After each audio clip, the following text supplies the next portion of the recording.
This episode of Talk Raytown is brought to you by Jason Sneddon with Greater KC Homes. Whether you're buying or selling, Greater KC Homes turns your dreams into reality.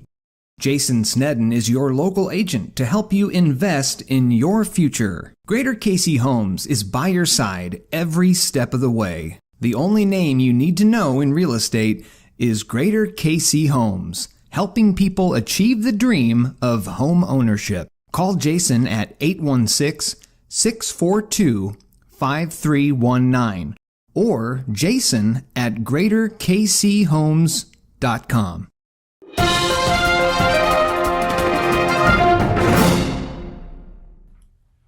I'm Zac Sweets, and this is Talk Raytown. They asked me to come back again, and I how could I say no? Because we have none other than Jules Sneddon with us. Jules is the executive director for the Raytown Main Street Association, and the first executive director. We'll get into that, but before I get any further, we have to thank Raytown Quality Schools for allowing us to be in their wonderful studios for this podcast yet again. But Jules, thanks for being on Talk Raytown. Now, I heard a rumor that you are an avid listener of this podcast. I am an avid listener of this podcast. Well, we thank you. And of course, you liked and subscribed to the podcast. But we're not here to talk about Talk Raytown, but we're here to talk about Raytown. So tell me about the Raytown Association, the Main Street Association for the city of Raytown. What is a Main Street Association?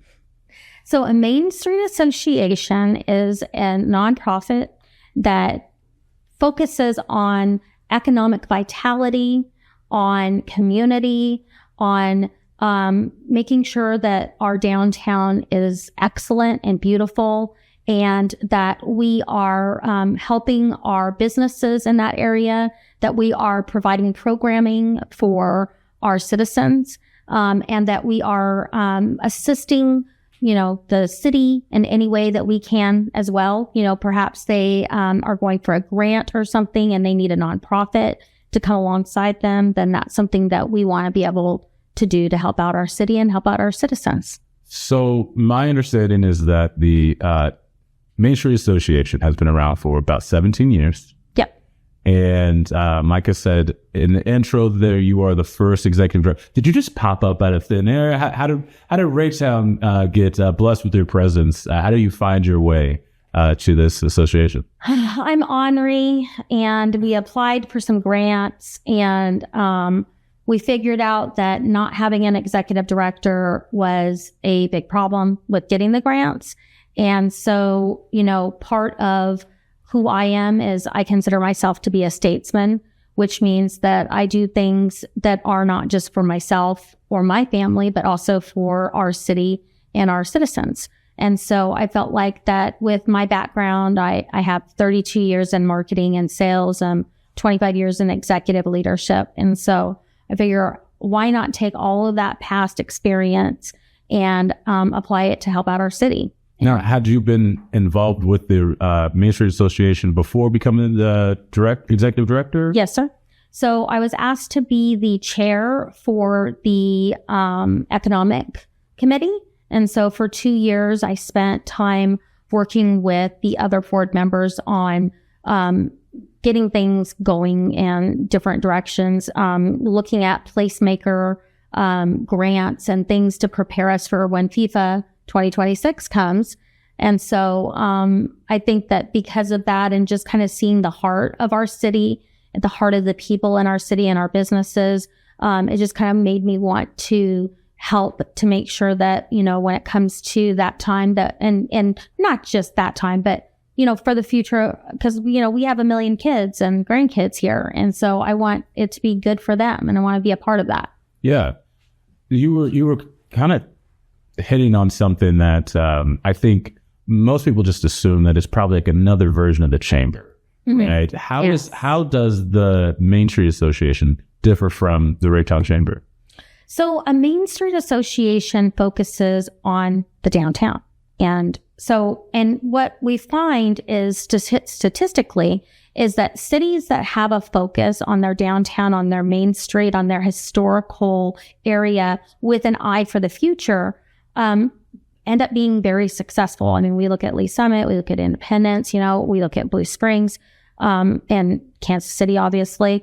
And so when we don't have a focus on our downtown area, we'll see where there's economic downturn, and we're not seeing that economic vitality. And so that's really the difference, is that where the chamber is a focus on the city as a whole, our focus is on primarily the downtown. And so we want to do historical preservation, but we don't want to be where we're like the folks that had Blockbuster, shares and didn't realize that It's closing. Yes. Yeah. So we don't want to be holding on. No Blockbuster. I'm not that young. Yes. But you know what I mean? I know exactly what you mean. We had here's Blockbuster, and I guess nobody realized, hey, here comes Red Door or Red Box. And they had just kind of wiped them out, and a lot of people didn't see that coming. Sure. Well, that's when we're not having an eye for the future. We're not seeing those possibilities. So we want that historical preservation, but we also want to make sure that we have an eye for the future and that we're looking out for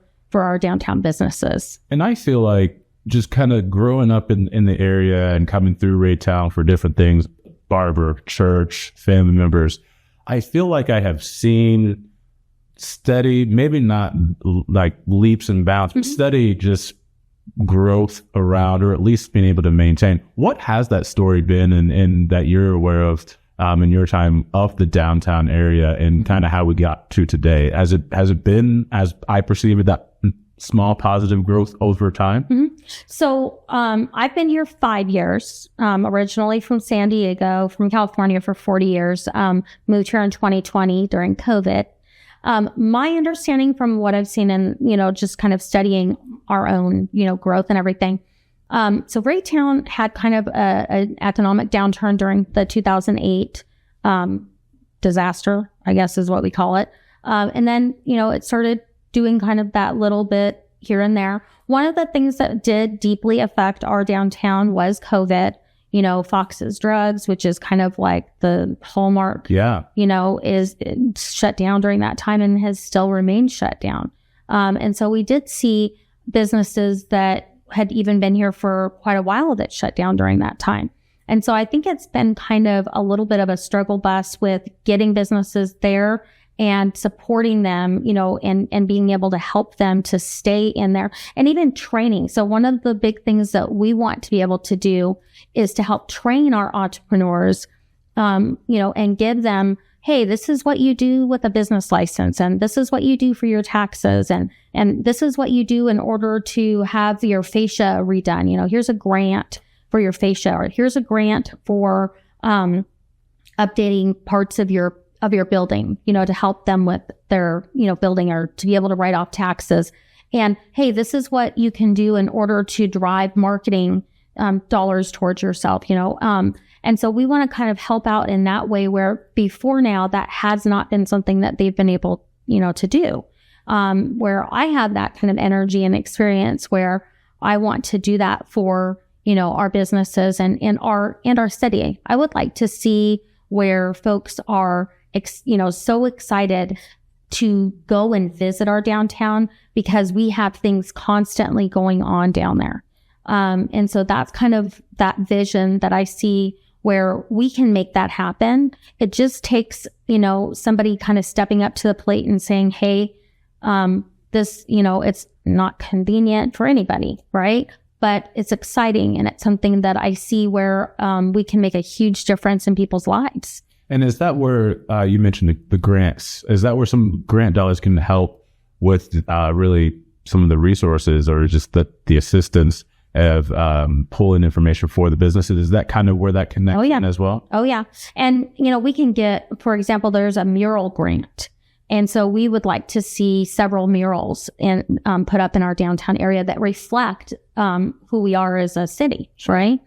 And then we want to see some fascia and some, buildings being restored and beautified that makes it a draw, and we want to see businesses in there, that are family friendly and that are not, we want a cradle to grave kind of mentality. And I don't think that that's something previously that folks were thinking of. It was a survival kind of mentality. And I come from a family where that's the mentality. So I don't have that mentality. I very much do not. When you say cradle to grave in this aspect, what does that mean for the city? Yeah. So cradle to the grave means we want to have things that are so exciting that our little kids, our parents that have our little kids want to be there, all the way to our seniors want to be there. And they have things going on that make them want to be a part of our city, be a part of our community, And so that's having an eye for the community. It's thinking of, not just one generation, because a lot of the time that's what happens, right? Is we'll get focused on one generation, but we really can't. We have to have that cradle to grave kind of mentality. Sure. Yeah. And I can already see in the middle, with the working years too, when you say, for example, the mural grants. I mean, that's an artist potentially in the area that can, yes. Have their art on display almost permanently. Mm-hmm. That's a local business that can help with some of those, the facade of the building mm-hmm. side of things. That I really kind of see that whole wraparound. For somebody that might not listen to this podcast, which everyone does, I mean, of course they do. Naturally. Why wouldn't they? It's like right behind, your favorite NPR episode, I'm sure. But for somebody that might not listen to the podcast, mm-hmm. Might not be plugged into the chamber, might not even know that there's a Main Street Association. Mm-hmm. You kind of touched on it a moment ago. What does the Raytown Association do that your average person that lives in the city might be passing through the city might be able to recognize? So, for example, when we have the tree lighting, mayor's tree lighting, every year, that's held by the Main Street Association. So we get together, we have all of the vendors and the folks come out, we have our businesses open up and offer hot chocolate and all of those things. And then we have our local schools come and do caroling. And then we have Santa come down, on a fire truck, and we do those tree lights. Santa on this podcast. You know that? I heard you had Santa on this podcast. Don't know. How did you even get him? Look, Jeff Hurst, the president of the chamber, mm-hmm. he's great. He did that. Miracle. It was a surprise to me. Right? He didn't even tell me. He did tell you it was a surprise guest. And the fact that you all could also get Santa. Yes. I mean, somebody's going to have to let me in on the secret on how we do this, but sorry. No, that's okay. That's April Harrington. So I'll have her talk to you. Great.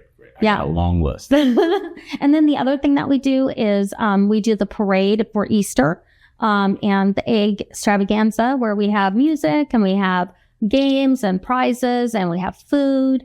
And then we have a huge egg hunt. The parade has a lot of different folks from the community that come and tractors and all kinds of stuff. And this is coming up, right? It's coming up April 19th. 10 a.m. is when everything starts. 11 a.m. is the parade. And about 1 o'clock is when we'll do the egg hunt. Okay. Now, we were talking before, and I don't know if this is a secret. So mm-hmm. if it's a secret, we can just cut this out of the pod. But how tall is this bunny for the parade? Oh, my. Okay. So, the bunny itself is, I believe, 12 or 14 feet high. But then my husband's truck is already really high, too, because he's got like a huge 2500 Dodge Ram. So, we're talking. Yeah. So we're talking almost 20 feet probably by the time. So everyone's going to see. We have to, you cannot miss the bunny. And we do eggs. We have big eggs, inflatables. It's all inflated. We have the cheerleaders or the kids in the back of the truck. Yeah. Screaming. That's great. So April 19th, you got to see the giant bunny. Got to see the giant bunny. Got to see all of the tractors and the old cars. And we're going to have cheer squads out there. So it's going to be a lot of fun. Why do this? You kind of talked about it, and I know it's a silly question, but what does all this programming for a good community, maybe that is the answer. Why does the Main Street Association kind of take that on to be the organizer? Well, because not every parent can afford to pay for things, right?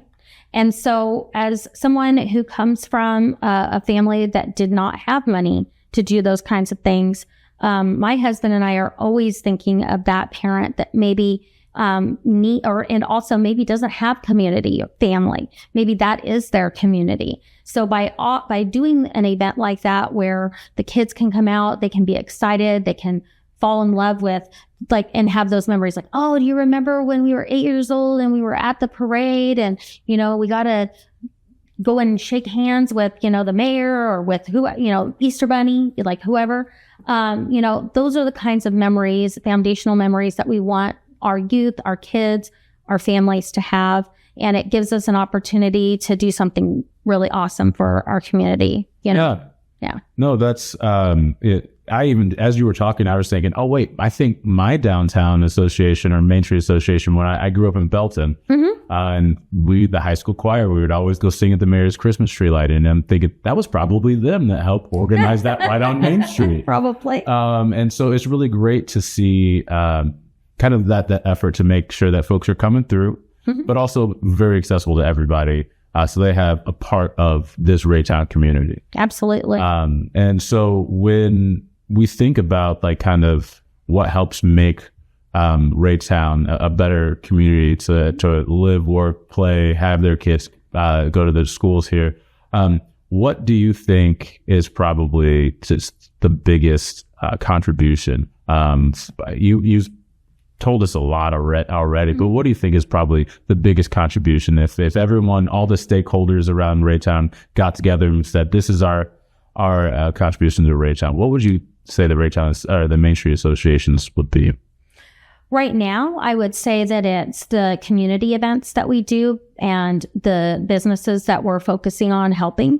What I think we're going to see is it become a placemaker kind of idea where we're going to have things there where folks are like, hey, we should go down and go to, where Fox's Drugs store is. And, look there's all this stuff there to do. So we want it to be something where it is adding to the community. It's giving folks that are business owners, and we want those business owners. We want business owners to want to be involved, and we want to see our community.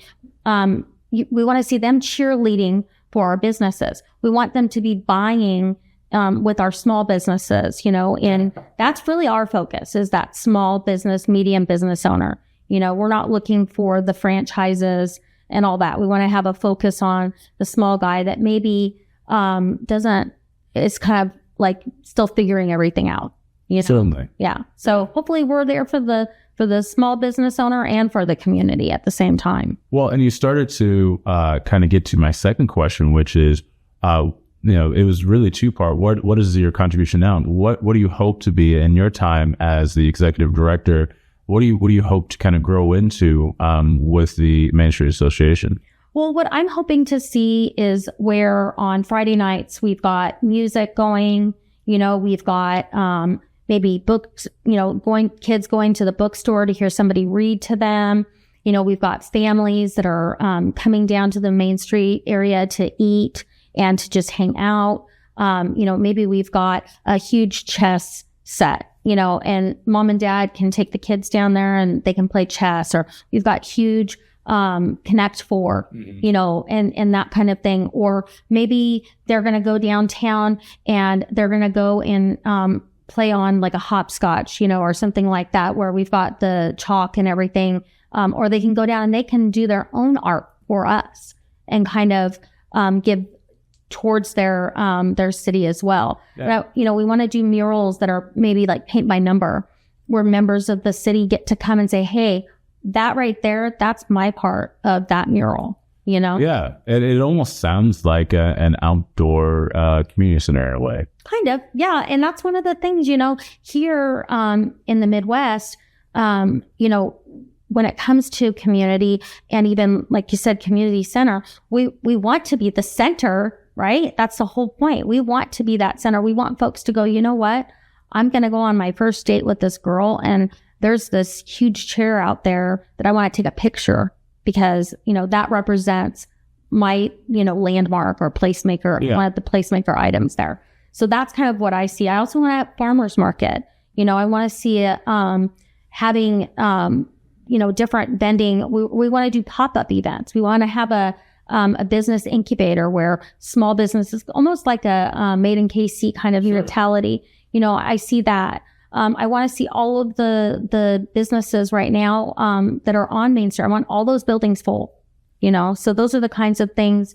And I want to see some development going on, and some growth happening. So those are my focus. When I asked you earlier kind of about how do you get there? I mean, how do we get to a stage where you're seeing that growth, that development? One of the things you said was really important was storytelling.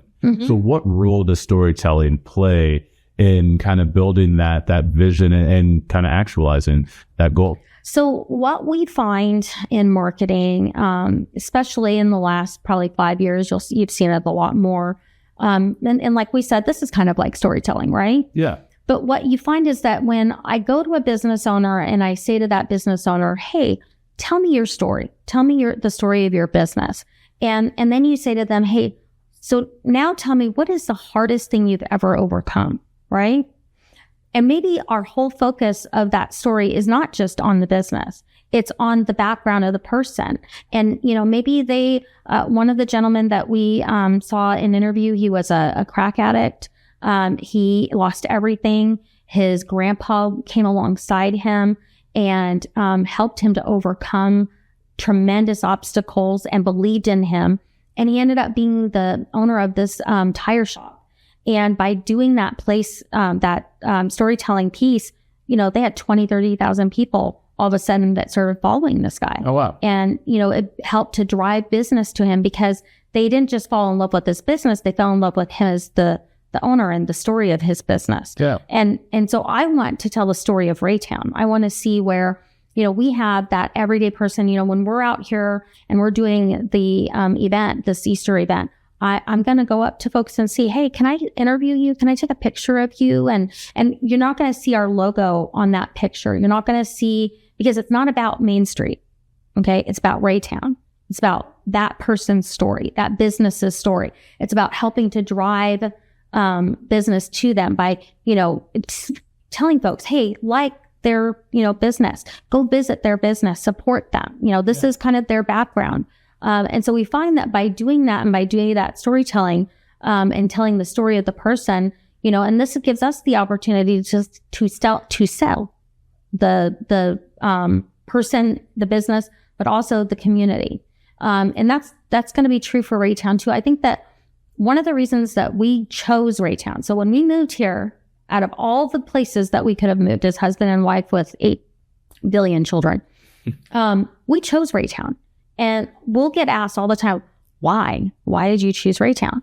We love the diversity of Raytown. So where we're from in San Diego, it's a, melding pot. You have every kind of person and just business and all of those things. And so when we were coming around, and the other thing with Raytown is it's landlocked, right? Mm-hmm. And it's got this very small city, like close-knit city feel, but it's also right by everything, And so we just see where there's like, for me personally and for my husband and for the board members, we see so much potential.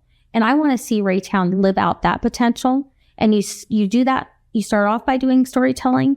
And then you do it by having programming that matters to people, by actually going out and interviewing folks and say, what do you want to see in your downtown? Right. What are you looking for? And so I think that that's the other part of it too, is we need to ask our folks, do you want an ice cream shop? Maybe that's not what they're looking for. Do you want, a car or a tire store? Like what do you think we need here? Right. Because then we can turn around and we can post something about, hey, we need, like you guys did with the chamber, we need a locksmith company, right?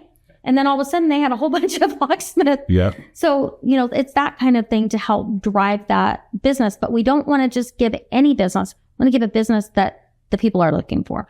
Absolutely. So it sounds like there's also a lot of just engagement with the chamber, with the city, just kind of staying at least aware of what everyone's goals are, what we're doing.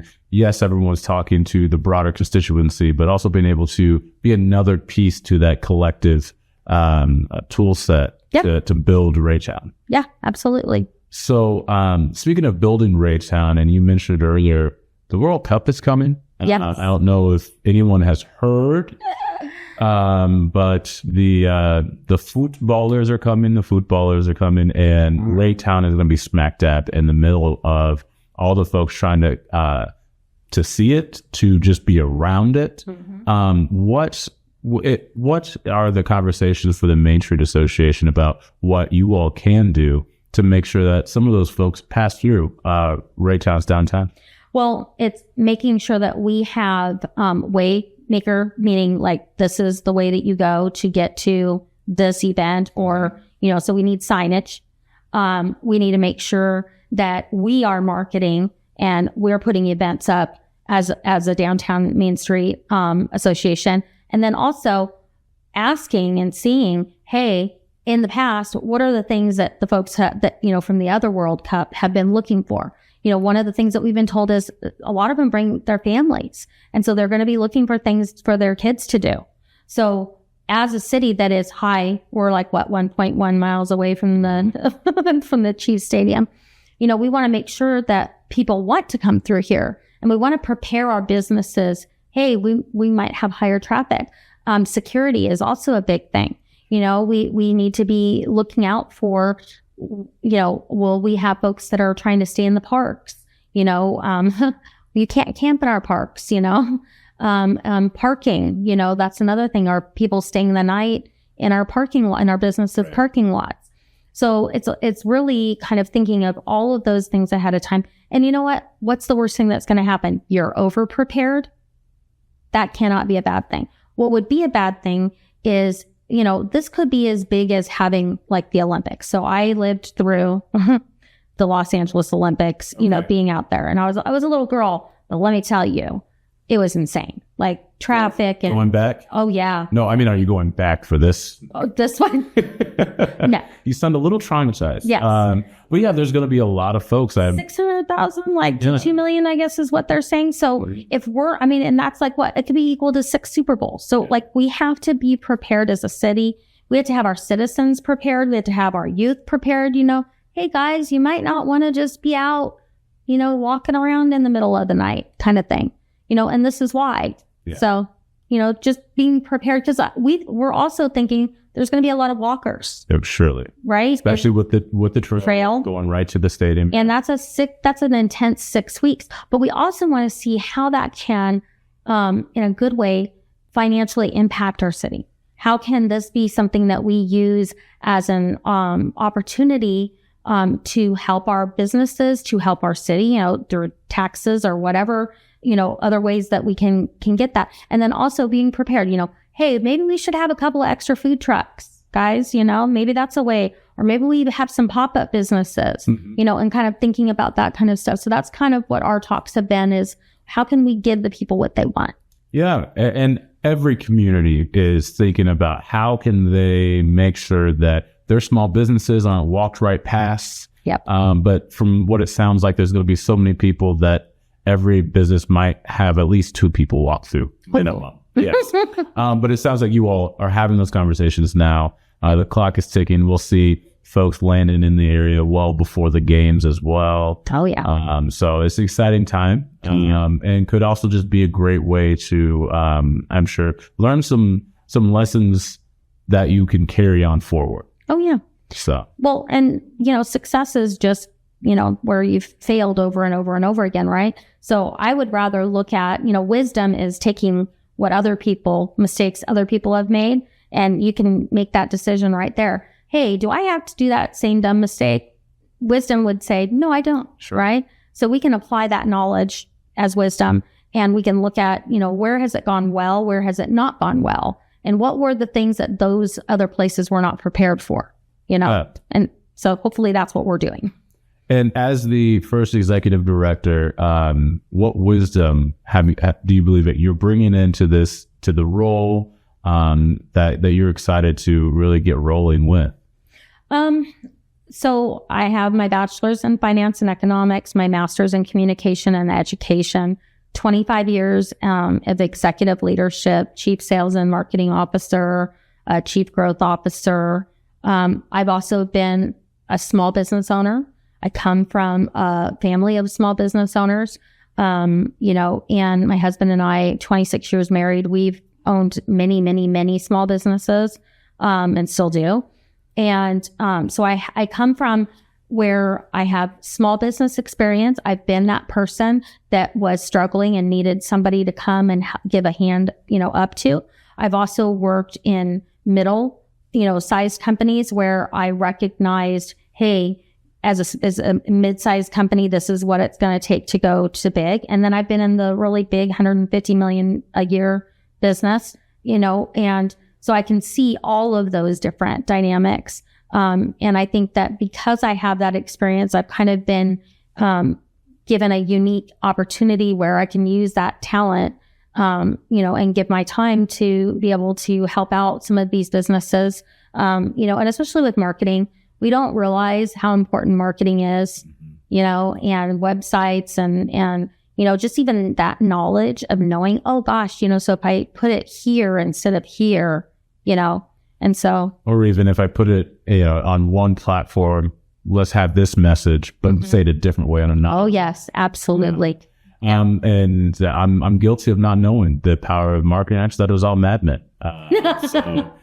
Turns out it does matter. And I can see how that immediately translates for small businesses, to just have even some of those small insights that can lead to a wider net. Oh yeah. Well, and it could be, the thing that folks don't always necessarily realize is it can be where you have one or two people that come in, but because they really love that business, they go out and they tell 10 more people.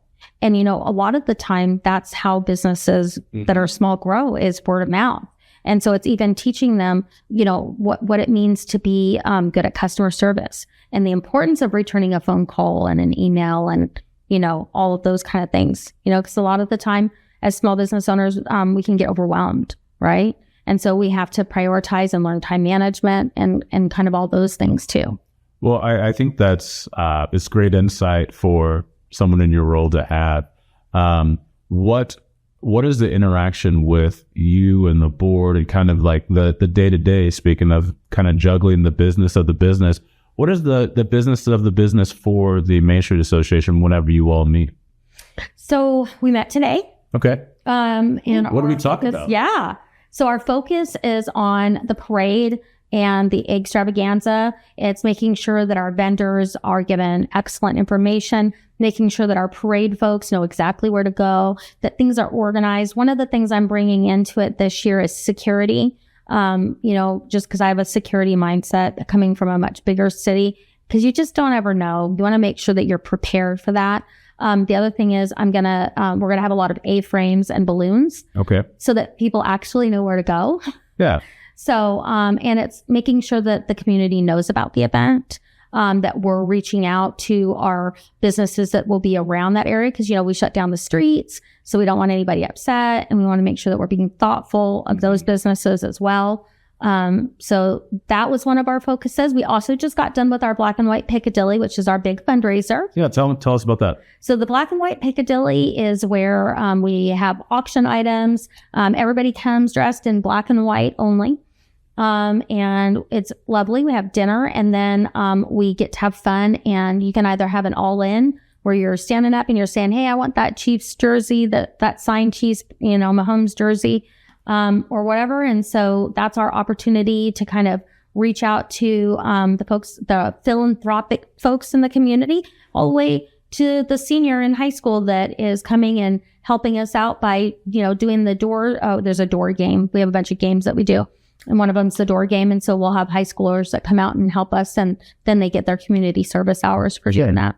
Yeah. So that's great. Yep. So that's primarily, that was like that. And how many 5,000 webinars does Jules have to do this month in order to us to be accredited as a Main Street? Cause that's the biggest thing for us to have me as an executive director, is to go from an affiliated status to an accredited status as a Main Street. What does that accreditation mean for the Main Street Association? It means that if I apply for $3 million in grants, I might have a good chance of getting some of those grants. Okay. Whereas as an affiliated Main Street, we have a much less or no chance. And so that's frustrating, especially when you're a small organization and you're really trying. And I think that that's where me coming into the role, that's kind of my focus in purposes. I think that that's why I am the first executive director, because most people can't just kind of fill those shoes. I'm blessed, we're good.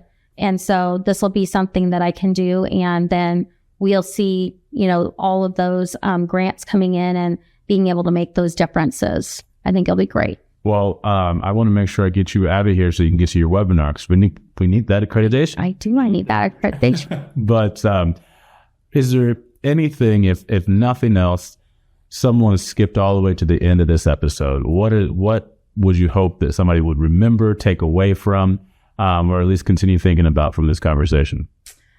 The biggest thing I want is for the people to love this city. I think a lot of the time we lose perspective.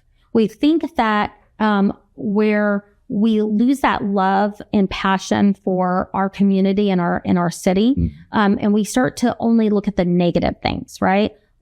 Potholes. Guess what, guys? Don't know if you know this. Every city has potholes. It's not just here? No. And so I really want folks to realize that this is an amazing city. I want them to fall in love with their city. I want them to be excited when they see these events. I want them to invite their friends and their family and their neighbors and everybody. Be excited to see their friends and neighbors there. Yeah. Yes. Yeah. And I want them to support our small businesses. I want them to realize that small business is your neighbor. It's that person that you see on a daily basis, and maybe you don't even realize, that they're a small business. So that's really what I hope, is that we can come to a point where we are excited about events that we're doing here, and that we have an eye for the future. Well, if we're not trying to improve and highlight what's great about Raytown, then we're not talking about Raytown. That's right. And then what's the point of our talk at what's the name of the podcast? Talk Raytown. Talk Raytown, yeah. I knew you listened. Brain left building. I was like, Talk Raytown? Yes. But no, it's where can we find information about the Main Street Association? We have a brand new website that will be being launched, and I will put that website on our Facebook page.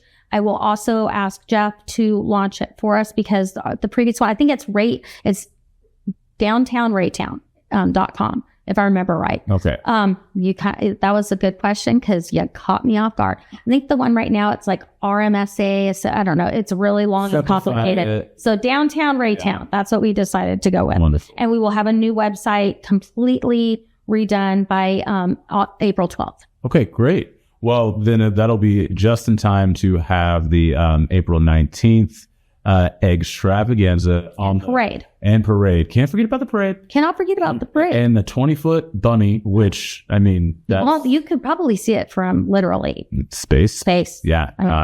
Honestly. If I had a drone, I'd probably be able to see it from far away. But we'll save that for some other folks. But it'll be great. It'll be a great event that we'll find on downtownraytown.com. More information and other... and on Facebook. We are on Facebook. Wonderful. Yep. Raytown Main Street Association. So we know where to find you. Yep. And thank you, Jules. And not only for coming onto the podcast, but for the energy that, just is palpable that you bring to the role. So we appreciate your dedication to Raytown. And to Talk Raytown, which, by the way, you are listening to. And yes, I still, even after this conversation, am Zac Sweets, and I'm so happy you joined us. We'll see you next time on Talk Raytown.